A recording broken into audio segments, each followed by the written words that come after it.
As usual for times when something seems amusing to my earthling sensibilities, but likely wouldn't to everyone else.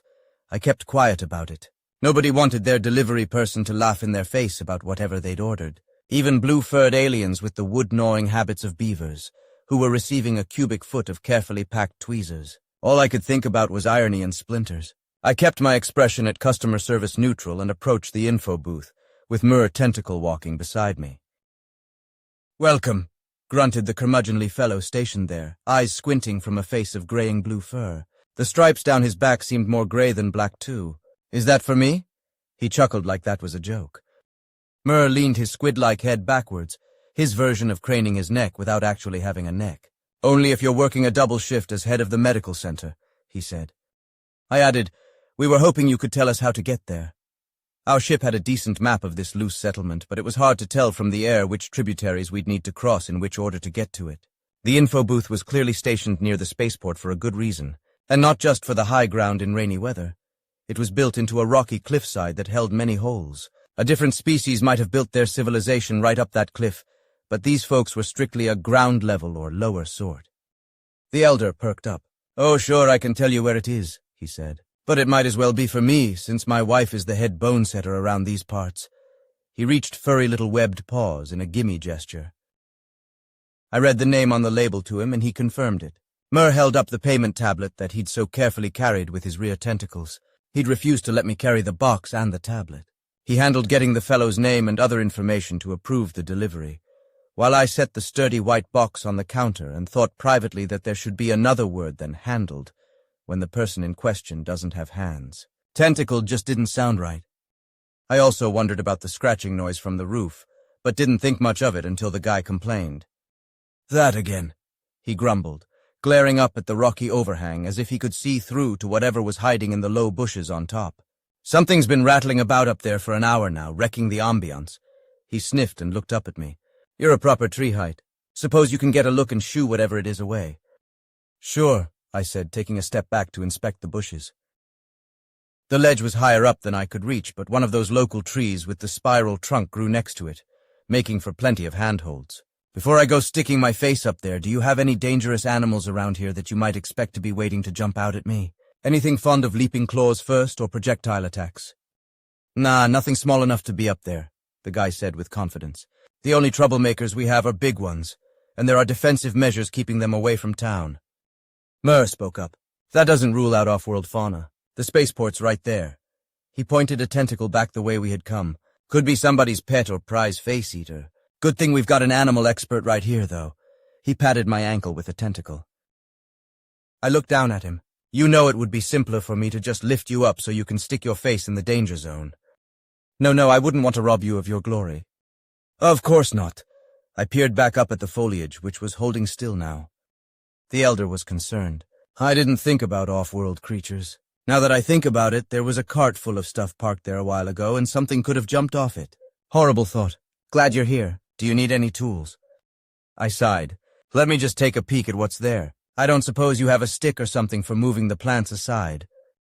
"Oh, always," said the old beaver and grabbed a bouquet of walking sticks from under the counter. They were all intricately carved bare wood. Got to keep chewing when there's nothing to do. "Very nice," I said, picking up the longest one, which was still pretty short. "Thank you. I'll try not to get it ruined by some off-world pest." The shapes of alien vines spiraling around it were truly lovely. "No worries, I can always make more." He waved me on. Hoping I wasn't about to do something monumentally unwise, I stepped over to the side of the booth and got a grip on the spiral tree trunk. It was the perfect natural ladder, narrow enough that I could carry the stick and rough enough that my shoes didn't slip. Moments later, I was raising my head up past the level of the roof, though at a good distance. I reached out with the stick to part the leaves. Mur and the elder beaver watched from below. Nothing, just leaves, blue fur. A smaller beaver face glaring at me, managing to look scared and angry at the same time. I blinked. The elder called, "See anything dangerous?" I answered honestly, No off-world pests here. I think you're okay. Give me just a minute. Is this ledge strong enough for me to climb on?" He said it was, sounding relieved. Mur launched into a story of the most troublesome animals we'd had to deliver as cargo, and the two of them promptly left me to it. Good. Judging by the size and the sulky expression, I figured the person on the roof was roughly teenage and regretting their choices. I climbed up another couple steps, then took a seat casually on the edge. Setting the stick down, I admired the view and kept the youngster in my peripheral vision. "Hi there. You okay?" I didn't get an answer, which didn't surprise me. The furry blue alien was clutching the stem of a bush with both hands and shivering ever so slightly. That made twigs scrape on the rock. The scowl dared me to mention it. Instead, I asked, "So what brings you up here?" She said schoolwork, and left it at that. "Oh, what kind?" I asked. "Is it to find out how far you can see from up high? This really is a great view." I waved a hand encompassing the trees, tributaries, distant spaceport, and scattered buildings.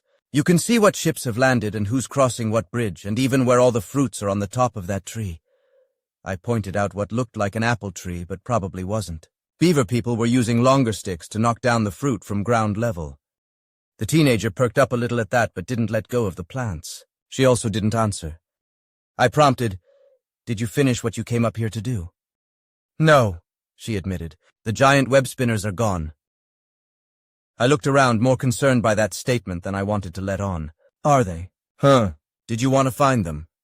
She hunched her shoulders and said in a rush, "We have to find an efficient way to suspend something lightweight, and I thought the webs would be perfect, but they're not here anymore. And now the cart's gone, so I can't get down. And this is very high up." "Ah," I said. "Well, I can help with that if you like. Actually," I added as something occurred to me, "I might be able to help with both problems. Did you just need one strand of web or the whole thing?" She looked at me suspiciously. "Just a couple strands would work. One to use and one for backup." "Why?" "What about really long fur?" I asked, untying my braid. This wasn't the first time I'd found an unorthodox use for hair, and knowing my life, it probably wouldn't be the last. "How strong is it?" she asked. I noticed that her grip on the bush was loosening and she wasn't as tense. "Strong enough to hold up a pencil, easy," I told her as I finger-combed my hair in search of loose strands. "Probably a few pencils. I haven't tested it, but human hair is pretty tough as these things go." "Human?" She said the word like it was unfamiliar. "Oh yeah, that's me. Hi, I'm a human." I waved one hand in an awkward greeting. "Right, I knew that," she said, sounding utterly convincing, and not at all like she was trying to save face. I shrugged, hands back in my hair. "There's a lot of species to keep track of. For example, I don't think I've actually caught the official name for yours, which is embarrassing since I've been here twice." "The interplanetary name is River Shapers," she said, "which is boring, but they didn't ask me. I guess not all the aliens making the decision could pronounce Hwinkt." The word in her native tongue was part hoot, part squeak, and yeah, a little tricky. I nodded. "Guess I'm lucky. My species got to keep our own name for ourselves, probably because no one could agree on a descriptive one. And actually, I'm doubly lucky because it's a word from my own language. We have lots of them." I separated 3 loose strands of hair. "Speaking of lots, here you go. 1 to use and 2 backups for weight testing." She took them between her webbed fingers and gave them a gentle tug. "Those are pretty strong," she admitted. "Yup." Then I remembered we were on top of a roof. "Say, do you want me to hold on to them until we get down?" She reflexively grabbed the bush again with one hand, leaving the one clutching the hairs out where they wouldn't snag on leaves. "Yes, please." I took them back, wrapped them around a few fingers, then tucked the loose coil into a pocket. "Right, so there's a couple ways we can do this," I said as if I was a co-conspirator planning a heist. "I can carry you down. You can ride on my back. Or," I held up a finger, "I can show you where to put your feet so you can do it on your own." I didn't expect her to take me up on that last one, given the blatant fear of heights, but she surprised me. "Show me," she demanded. "I want to come back when all the low fruits are gone from that tree. Bet I can get a couple that everyone else missed." "Great plan. Scoot on over here and grab this branch." I tied my hair back into a quick ponytail, then stepped back onto the spiral trunk, taking the nearly forgotten stick with me. The most important thing about climbing is to focus on where your hands and feet are, and not on how high up you are.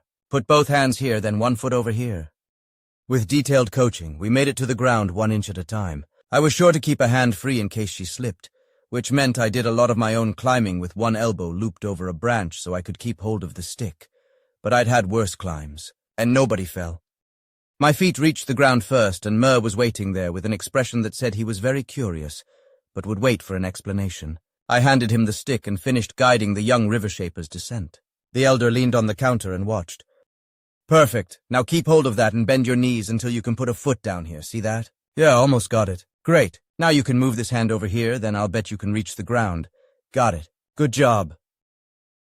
Her webbed feet slapped the dirt and she stood tall, relatively speaking, breathing hard but looking triumphant. I remembered to give her the hairs. "Here you go," I said, passing over the delicate coil. "Best of luck with the project." She nodded curtly, ignoring the others, and scampered off. "So," Mer said, "not an alien pest at all, then?" The elder asked, "What in the floodplains was she doing up there?" "Schoolwork," I said simply. "She might be less afraid of high places now, or more likely to ignore that fear, which is almost the same thing. Anyways, if she gets stuck up there again, remind her the human said to watch her hands and not look down." He shook his head. "Kids, I'll tell my wife to make sure the medics are ready for any fall damage." Then he heaved a bundle of carved sticks onto the counter, all tied together top and bottom with festive bows. "Here you go, young feller. Enjoy." "My thanks," said Mer smoothly, then waved a tentacle up at me. "My tall assistant here will carry them."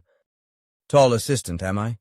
I asked in amusement, though I did pick up the bundle. I moved to give back the stick I'd been holding, but the elder waved it away.